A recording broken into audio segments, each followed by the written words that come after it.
we had a very productive meeting. There were many points that we agreed on. Most of them, I would say, a couple of big ones. We see the strive of the administration and President Trump personally to help facilitate the resolution of the Ukrainian conflict.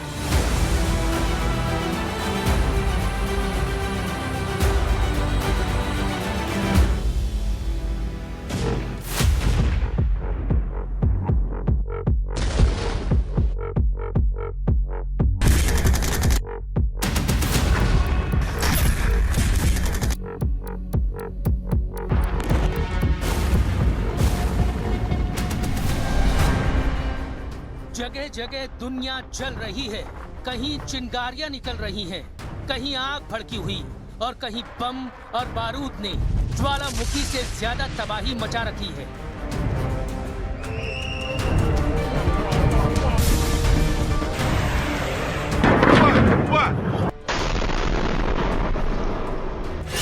छोटी या बड़ी हर जंग की अपनी कहानी है, लेकिन क्या हर एक कहानी जो दुनिया को बताई जाती है वही सही है, या फिर इनसाइड स्टोरी कुछ और है? क्या कुछ और है जो दुनिया के सामने आता ही नहीं? कुछ ऐसे किरदार जिनका डायरेक्ट इन्वॉल्वमेंट नहीं होता, लेकिन वो कहीं ना कहीं शामिल होते हैं। इन लड़ाइयों में आम लोग, विद्रोही गुट, प्राइवेट आर्मी से लेकर देश की सेनाएं तक शामिल रहती हैं, और कई जंग तो ऐसी है जो लगता है कभी ना खत्म होने वाली जंग बन गई है। सीरिया की अंदरूनी लड़ाई,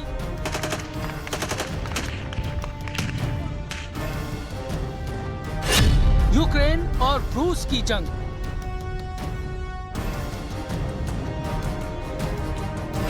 गाजा में हमास इजराइल की लड़ाई, यमन और लेबनान की अंदरूनी लड़ाई,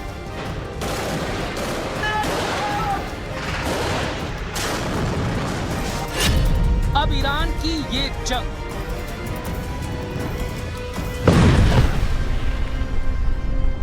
जंग का मतलब होता है नुकसान, नुकसान और सिर्फ नुकसान।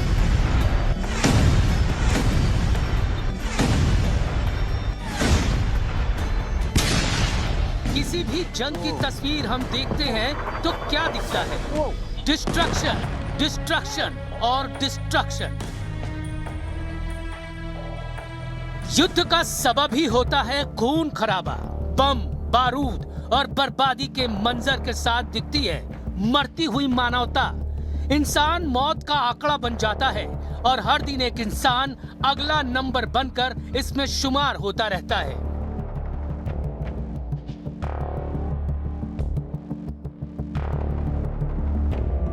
ये सब काफी है किसी के भी बदन में सिहरन पैदा करने के लिए, दिलों में दहशत पैदा करने के लिए।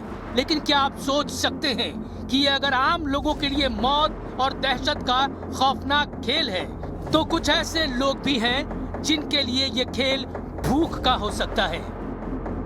ये हंगर गेम है, हंगर पैसों की, हंगर ताकत की, हंगर वर्चस्व की।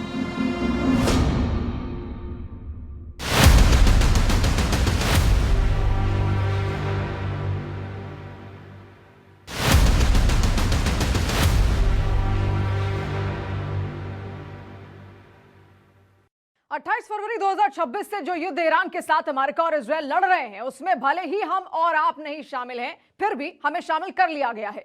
इस युद्ध ने दुनिया के आने वाले कल को एक ऐसा अंधेरा दिया है जिससे निकलने में वर्षों बीत जाएंगे। लेकिन कुछ देश हैं जिनके लिए ये युद्ध एक अवसर है और वो इससे अपनी जेब भर रहे हैं।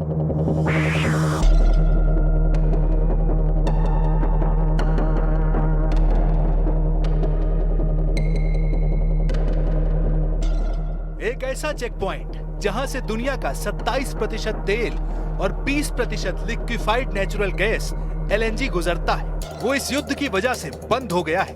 दुनिया का 20 से 30% फर्टिलाइजर भी इसी संकरे रास्ते से होकर जाता है। ये वो रास्ता है जिस पर दुनिया की ताकतवर शक्तियां कंट्रोल चाहती हैं।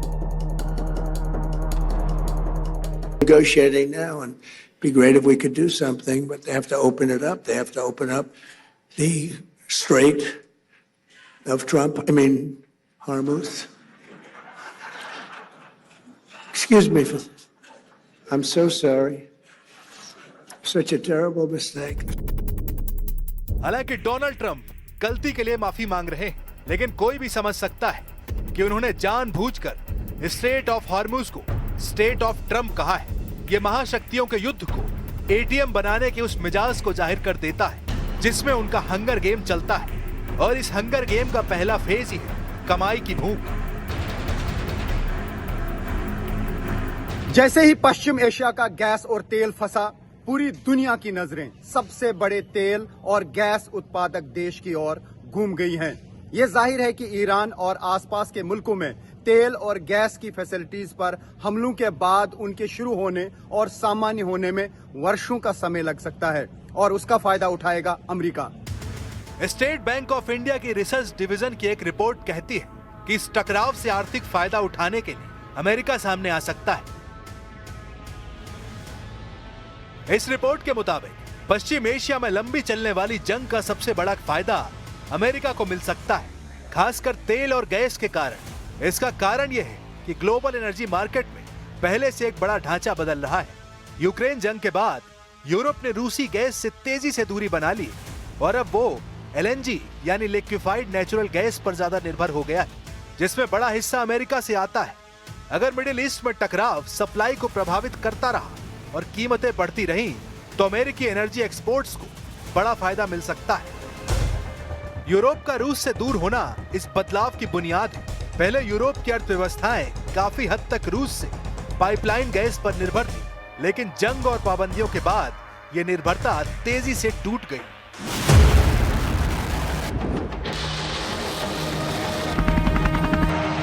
यानी रूस और यूक्रेन की जंग ने भी अमेरिका के लिए वो रास्ते बनाए जिससे वो यूरोपियन यूनियन के खर्च के उस हिस्से को हथिया सके जो रूस को जा रहा था।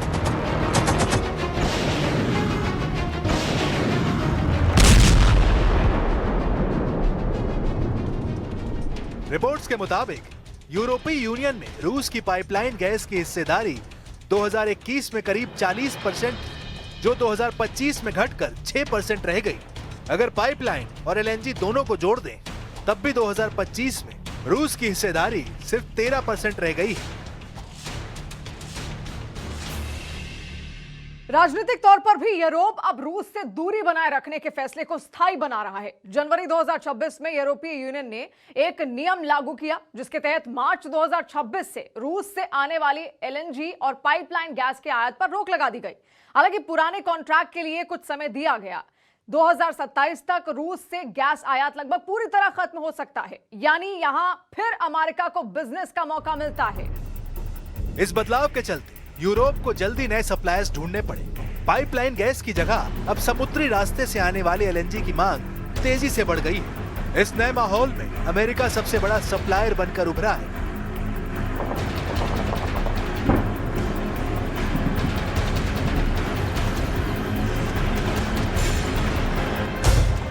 जब रूस ने यूक्रेन पर हमला किया था, तो यही माना जा रहा था कि यूक्रेन कुछ दिन भी नहीं टिक पाएगा और रूस के सामने उसे सरेंडर करना होगा। लेकिन अमेरिका से सैन्य मदद मिलती रही। यूरोप के भी देश लगातार यूक्रेन को हथियारों की खेप भेजते रहे और पिछले 4 वर्षों से रूस और यूक्रेन जंग लड़ रहे हैं। 70,000 से ज्यादा लोग मारे गए, 35,000 से ज्यादा लोग लापता हैं, लाखों लोगों की जिंदगी नरक जैसी हो गई। लेकिन अमेरिका ने इस जंग में ईंधन डालकर इसे इस प्रकार से जियोपॉलिटिकल वॉर में तब्दील किया कि रूस से होने वाला यूरोप का व्यापार बदल गया। एसबीआई की रिपोर्ट कहती है कि 2025 में यूरोपीय यूनियन ने 140 बिलियन क्यूबिक मीटर से ज्यादा एलएनजी आयात की, जिसमें लगभग 58% अमेरिका से आई। 2021 से 2025 के बीच अमेरिकी एलएनजी सप्लाई लगभग 3 गुना बढ़ गई।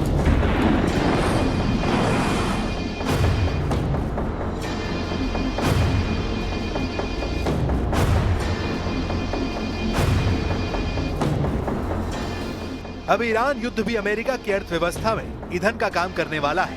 फौरी तौर पर दिख रहा है कि अमेरिका को इस जंग में हर रोज $1 बिलियन खर्च करने पड़ रहे हैं और उसे भी ऊर्जा संकट से गुजरना पड़ रहा है। अमेरिका में भी पेट्रोल, डीजल और गैस के दाम बढ़ रहे हैं, महंगाई बढ़ रही है और उसका असर राष्ट्रपति ट्रंप की रेटिंग पर भी पड़ रहा है, और वो भी ऐसे समय में जब मिड टर्म इलेक्शंस होने वाले हैं।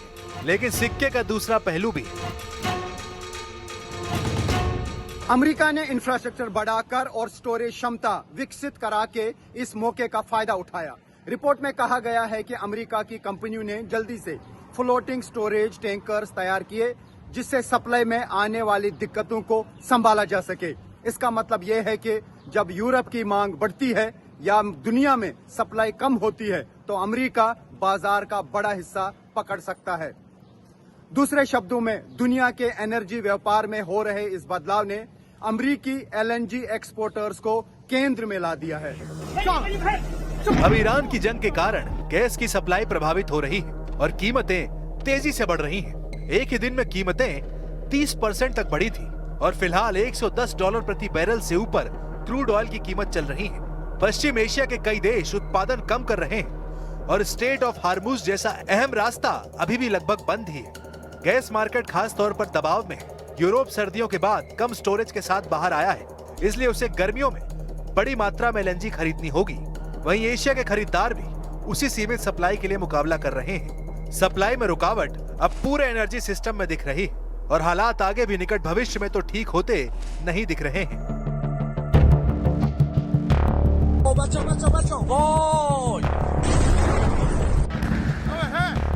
बात सीज फायर की हो रही है, लेकिन हमले और भी ज्यादा आक्रामक हो रहे हैं, क्योंकि सैन्य ठिकानों के साथ फैक्ट्रियों और ईंधन के ठिकानों को निशाना बनाया जा रहा है। दुनिया का सबसे बड़ा एलएनजी प्रोडक्शन सेंटर रास लाफान, जो कतर में है, जंग के कारण बंद हो गया है। इससे ग्लोबल मार्केट में सप्लाई और कम हो गई है। कतर ने साफ कर दिया है कि वो ये प्लांट अगले 5-6 साल तक शुरू नहीं कर सकेगा, यानी गैस की कमी और बढ़ जाएगी। कहने का मतलब, आने वाले समय में इन हालात अमेरिकी एक्सपोर्टर्स सबसे बेहतर स्थिति में है। आर्थिक रूप से भी अमेरिका को फायदा है। रिपोर्ट के अनुसार 2026 में अमेरिका में गैस की लागत लगभग $3.63 प्रति यूनिट है, जिससे ट्रांसपोर्ट और अन्य खर्च जोड़ने के बाद भी मुनाफा 200% से ज्यादा हो सकता है। कम दूरी और बेहतर इंफ्रास्ट्रक्चर के कारण यूरोप पहले ही अमेरिकी एलएनजी का सबसे बड़ा खरीदार बन चुका है। 2025 में अमेरिका की 68% एलएनजी यूरोप गई थी और ये रुझान आगे भी जारी रहने की उम्मीद है।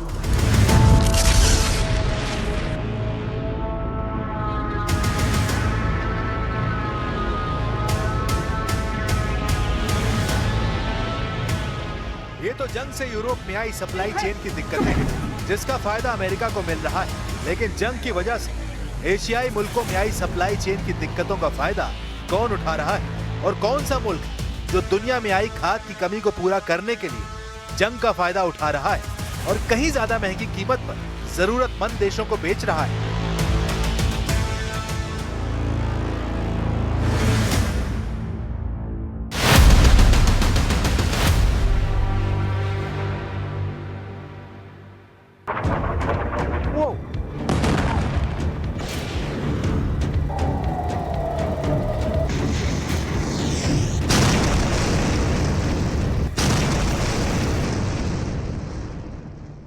इन धमाकों की गूंज से हजारों किलोमीटर दूर मॉस्को के बंद कमरों में नोटों की बारिश हो रही है।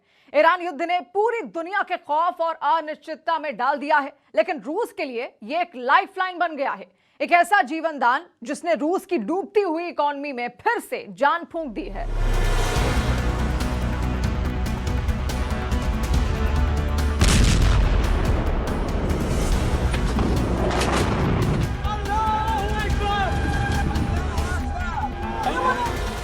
पूरी दुनिया देख रही है कि पश्चिम एशिया में तेल और गैस के उत्पादन से लेकर सप्लाई पर असर पड़ रहा है और इसका फौरी तौर पर सबसे ज्यादा फायदा अगर कोई उठा रहा है तो वो है रूस, जिसे एक्सपर्ट साफ कह रहे हैं कि रूस ईरान युद्ध का सबसे बड़ा विनर है।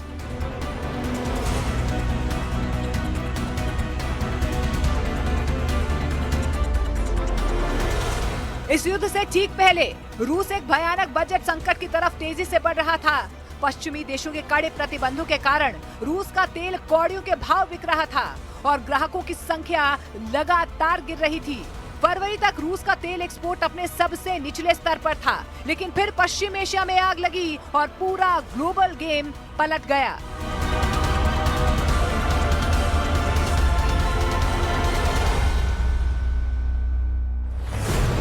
मिड मार्च तक तो रूस के यूराल्स क्रूड तेल की कीमत $90 प्रति बैरल तक पहुंच गई, जो कि फरवरी के मुकाबले दोगुनी थी। इसका मतलब जानते हैं आप? रूस हर महीने $8.5 बिलियन की एक्स्ट्रा कमाई कर रहा है।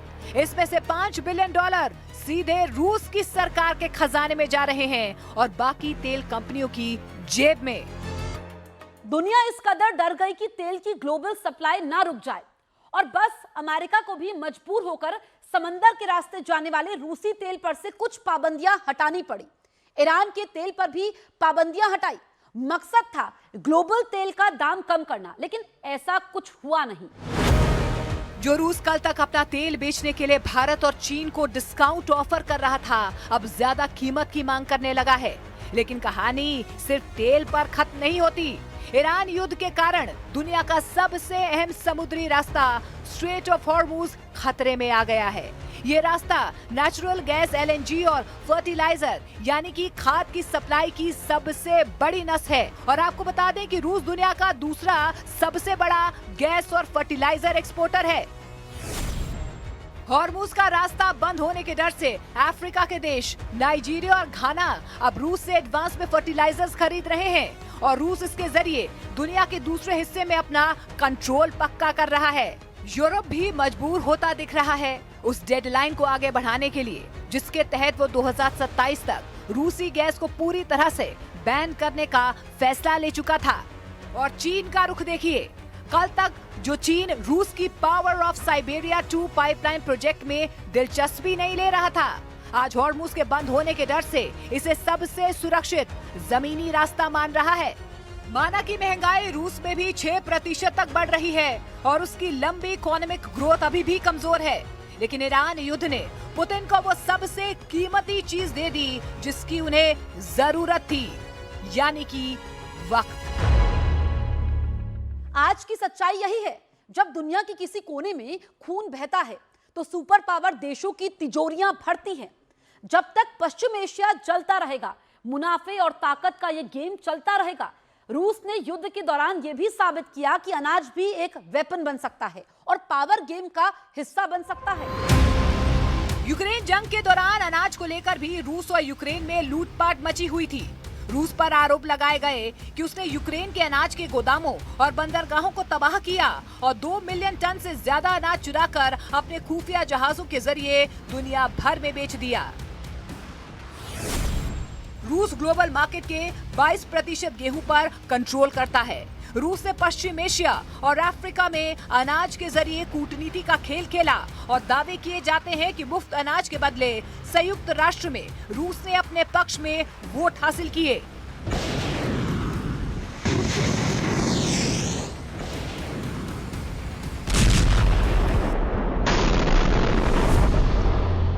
वही अमेरिका, जिसने फिलहाल ईरान पर युद्ध छेड़ रखा है, यूक्रेन वॉर के समय ये बताने में जुट गया था कि दुनिया का कंट्रोल अमेरिका के पास है, रूस के पास नहीं।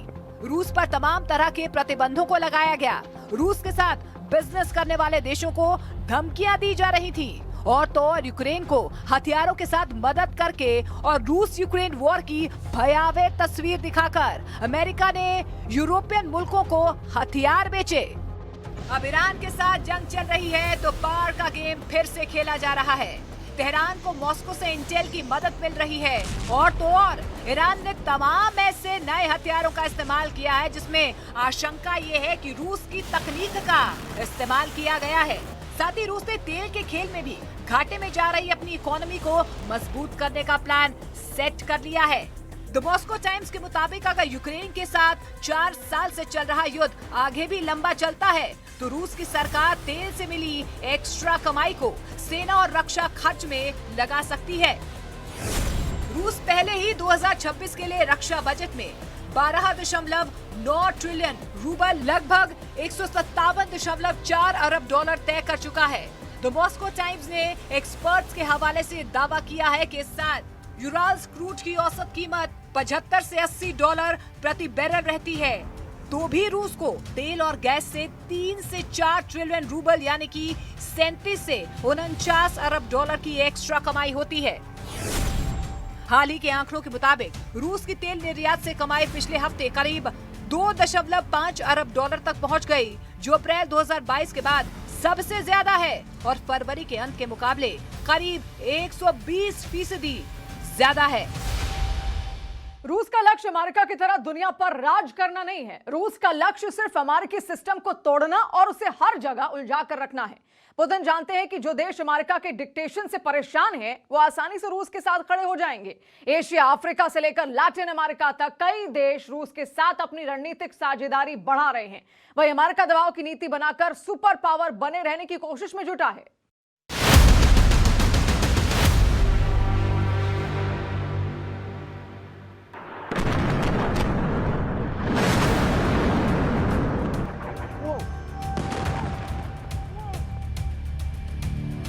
Made as a great peacemaker, because I really believe I'm a peacemaker. It doesn't seem it right now, but I think I'm a peacemaker.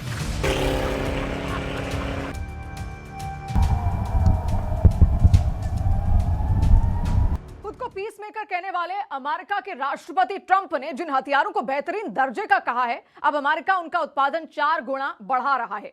यह तय हो चुका है। व्हाइट हाउस की उस मीटिंग में जिसमें शामिल थी अमेरिका की सबसे बड़ी डिफेंस कंपनी के सीईओ, जहां करीब 60 से 80 देश युद्ध या उससे जुड़े संकट झेल रहे हैं। लोगों के पास खाने को नहीं है, रहने के लिए नहीं है, ना जाने कितने ही बच्चों और लोगों की मौत हो चुकी है। ऐसे में भी कुछ ऐसे देश हैं जिन्होंने अपने हथियारों का उत्पादन बढ़ा दिया है और दुनिया को जंग के अंधे कुएं की तरफ धकेल रहे हैं। अमेरिका, चीन, रूस, फ्रांस और ब्रिटेन दुनिया के टॉप वेपन सप्लायर देश। अमेरिका तो सेना पर सबसे ज्यादा खर्च करने वाला देश है। 2026 में अमेरिका का सैन्य बजट लगभग 1.5 ट्रिलियन डॉलर था। यूएस बजट का तीसरा सबसे बड़ा खर्च ही डिफेंस है, जिसमें हथियार और उनकी खरीद पर करीब 200 अरब खर्च किया। खास बात तो यह है कि अमेरिका का सैन्य बजट हर साल बढ़ा ही है। एक्सपर्ट मानते हैं कि पश्चिम एशिया के जंग के बाद जिस तरह अमेरिका के हथियार गोदाम खाली हुए हैं, उसे अपना हथियारों का बजट बढ़ाना ही होगा, क्योंकि अमेरिका को ऐसी लड़ाइयों, युद्ध की लत है और उसकी इकोनॉमी का एक बड़ा हिस्सेदार भी है। अमेरिका सीधे या बैकडोर से दुनिया की अमूमन हर जंग में शामिल रहता है। पिछले हफ्ते अमेरिका की बड़ी हथियार बनाने वाली कंपनियों के शेयर्स की कीमतें बढ़ गईं। इनमें नॉर्थरोप ग्रुमेन, आरटीएक्स और लॉकहीड मार्टिन शामिल है।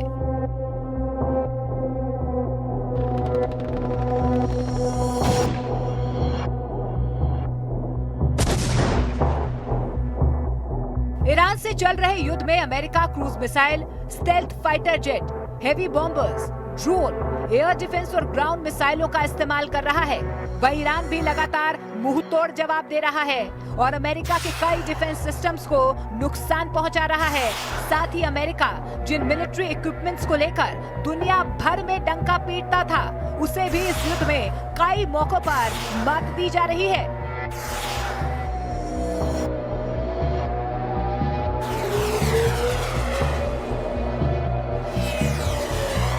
यहाँ भी एक तरह से अमेरिकी मिलिट्री पावर और रूसी और चीनी मिलिट्री पावर की जंग चल रही है। ईरान के अधिकतर हथियार चीन और रूस की तकनीक पर बने हैं और वो अमेरिकी तकनीक को चुनौती देते हुए दिख रहे हैं। इस पूरे सिस्टम का मकसद किसी विचारधारा को जिताना नहीं, इसका मकसद हथियारों की ग्लोबल फैक्ट्री को 24 घंटे चालू रखना है। आंकड़े झूठ नहीं बोलते। 2021 से 2025 के बीच दुनिया भर में बड़े हथियारों के व्यापार में 9.2% की भयानक बढ़ोतरी हुई। ये उछाल कोई इत्तेफाक नहीं है, ये दुनिया भर में फैले डर और असुरक्षा का सीधा रिजल्ट है। इस हथियारों की रेस का सबसे बड़ा विनर अमेरिका है। आज दुनिया के कुल हथियार एक्सपोर्ट में अमेरिका का हिस्सा बढ़कर 42% हो चुका है। अमेरिका ने 99 देशों को अपने हथियार बेचे हैं और इस पूरे ग्लोबल मार्केट में अमेरिका का दबदबा ऐसा है जिसे कोई चुनौती नहीं दे सकता। ईरान युद्ध के बाद मिडिल ईस्ट के देशों में दहशत का माहौल है। उन्हें अपनी सुरक्षा की चिंता सता रही है और इसी चिंता का फायदा हथियारों की कंपनियां उठा रही है। सऊदी अरब, कतर और कुवैत जैसे देश अपनी सेनाओं को अपग्रेड करने के लिए पानी की तरह पैसा बहा रहे हैं। अकेले सऊदी अरब अमेरिका के 12% हथियारों का खरीदार बन चुका है और कतर ने भी अपने इंपोर्ट को दोगुना कर दिया है। अमेरिका इन देशों को fighter jets, missile defence system और स्मार्ट बम बेच रहा है। पेंटागन के जरिए अमेरिका की प्राइवेट डिफेंस कंपनियों को 2020 से 2024 के बीच $2.4 ट्रिलियन के कॉन्ट्रैक्ट मिले हैं। ये रकम इतनी बड़ी है कि कई देशों की पूरी जीडीपी इसके सामने छोटी पड़ जाए। हथियारों की बिक्री को अब सिर्फ सुरक्षा के नजरिए से नहीं देखा जाता, बल्कि अमेरिकी इकोनॉमी को टॉप पर रखने का सबसे बड़ा टूल बन गया है। ये एक परफेक्ट और खौफनाक बिजनेस मॉडल है। देश डरे हुए हैं, उन्हें हर हाल में सुरक्षा चाहिए और इस सुरक्षा की कीमत करोड़ों अरबों डॉलर के हथियारों के रूप में चुकाई जा रही है। पश्चिम एशिया की जमीन पर जब कोई बम गिरता है तो उसका धमाका भले ही वहां के लोगों की जान लेता हो, लेकिन उसकी गूंज से वॉशिंगटन और मॉस्को के शेयर बाजार में डिफेंस कंपनियों के शेयर ऊपर चले जाते हैं। जो शांति के लिए ताकत की बातें करते हैं वो दरअसल अपने देश की हथियार बनाने वाली प्राइवेट कंपनियों का प्रमोशन कर रहे होते हैं।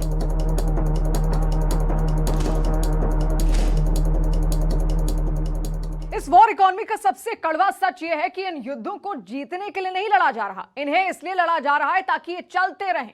अमेरिका और रूस के डिफेंस कॉन्ट्रैक्टर्स के लिए शांति एक ऐसा घाटा है जिसे वो कभी बर्दाश्त नहीं कर सकते। इसीलिए कूटनीति के नाम पर सिर्फ बातें होती हैं, जबकि बैकडोर से हथियारों की सप्लाई जारी रहती है। हर एक संघर्ष अमेरिका और रूस की इकोनॉमी के लिए कैश काउ की तरह है, जिसे पालने की कीमत है दुनिया, असुरक्षा और दहशत का माहौल।